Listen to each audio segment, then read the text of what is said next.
Hello friends, आज हम पढ़ेंगे समांतर प्लेट संधारित्र की धारिता। इससे पिछले वीडियो में हमने पढ़ा था धारिता किसे कहते हैं। धारिता मतलब किसी चालक द्वारा एनर्जी स्टोर करने की क्षमता या या उसके आवेश संग्रहण करने की क्षमता धारिता कहलाती है। उसके बाद हमने संधारित्र पढ़ा था। संधारित्र क्या होता है? इसमें दो समान परंतु विपरीत प्रकार के आवेशित चालक को एक दूसरे के पास लाते हैं, जिससे कि उसके पहले वाले चालक के विभव में कमी आ जाती है। इसका उदाहरण हम बता सकते हैं। माना हमारे पास दो समांतर प्लेटें हैं। इसको हम Q आवेश देते हैं। इसको हम कितना Q आवेश देते हैं, तो Q आवेश इसके पृष्ठ पर समान रूप से वितरित हो जाता है। और इसके पास ही यदि हम एक अन्य अनावश्यक चालक ला देते हैं, ये हमने इसके पास एक अन्य अनावश्यक चालक लाए हैं, तो प्रेरण द्वारा इस चालक पे ऋणावेश उत्पन्न हो जाता है और इसके कारण जो पहले वाला चालक है इसके विभव में कमी आ जाती है। और अगर विभव में कमी आ जाएगी तो इस चालक की धारिता क्या होगी? बढ़ जाएगी, क्योंकि हम जानते हैं C=Q/V। तो V में कमी आने से चालक की धारिता बढ़ जाएगी। तो आज हम पढ़ेंगे समांतर प्लेट संधारित्र की धारिता कितनी होती है, किस किस पर ये निर्भर करती है। तो हम देखते हैं। यदि हमारे पास एक छड़ A है जिसको कि हम Q आवेश देते हैं, यह आवेश इस पर समान रूप से प्रति एकांक क्षेत्रफल पर वितरित हो जाता है। इसके पास एक हम अन्य चालक लाते हैं जो कि उदासीन है, जो क्या है? उदासीन है, अनावश्यक है, और इसको हम कनेक्ट कर देते हैं अर्थ से। ठीक है, पिछले वीडियो हमने पढ़ा था। तो हमने इसको Q आवेश दिया है और इसके पास एक अन्य चालक लाया है और इसको अर्थ से कनेक्ट कर दिया है। तो चूंकि ये चालक अनावश्यक है तो इसकी प्रेरण द्वारा इसके अंदर वाले सिरे पर ऋण आवेश उत्पन्न हो जाता है और बाहर वाले सिरे पर धन आवेश उत्पन्न हो जाता है। धन आवेश। अब चूंकि इसको हमने पृथ्वी से कनेक्ट कर दिया तो इसका धन आवेश कहाँ चले जाएगा? पृथ्वी पर चल जाएगा। तो हमारे पास इस टाइप की युक्ति बच जाएगी। दो प्लेटें हो गई है, ये आपस में कुछ दूरी पर है और एक पे धन आवेश उत्पन्न होगा और एक पे ऋण आवेश, और ये दोनों आवेश आपस में क्या होते हैं? बराबर होते हैं, लेकिन विपरीत प्रकार के होते हैं।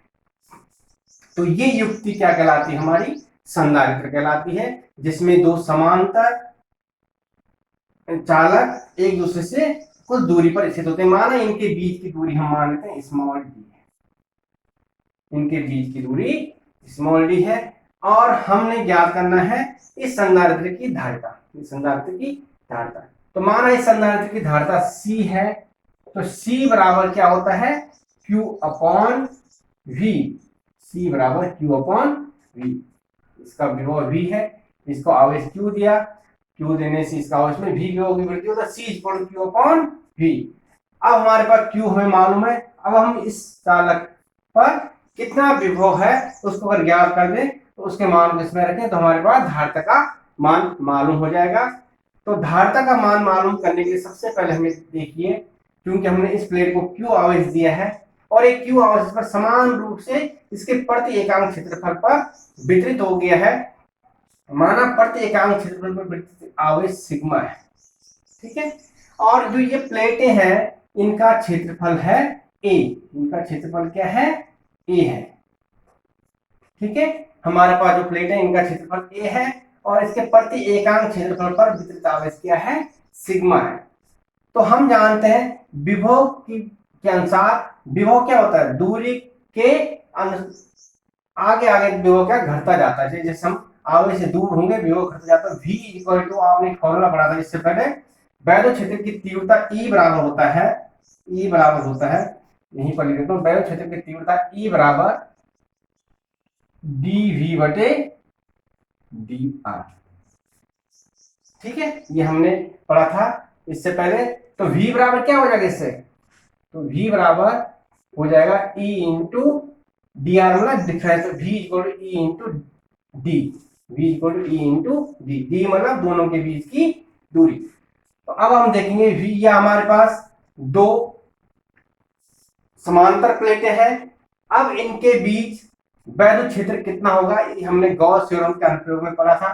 जब हमारे पास दो समांतर प्लेटें होती हैं उनके बीच वैद्युत क्षेत्र कितना होता है हम जानते हैं। समांतर प्लेटों के बीच वैद्युत क्षेत्र कितना होता है, समांतर प्लेटों के बाहर किसी बिंदु पर वैद्युत क्षेत्र कितना होता है। तो ये हमने पिछले वीडियो में बताया था कि समांतर प्लेटों के बाहर किसी भी बिंदु पर वैद्युत क्षेत्र शून्य होता है, शून्य, ठीक है। और समांतर प्लेटों के भीतर किसी भी बिंदु पर वैद्युत क्षेत्र होता है E equal to sigma upon epsilon zero, ठीक है।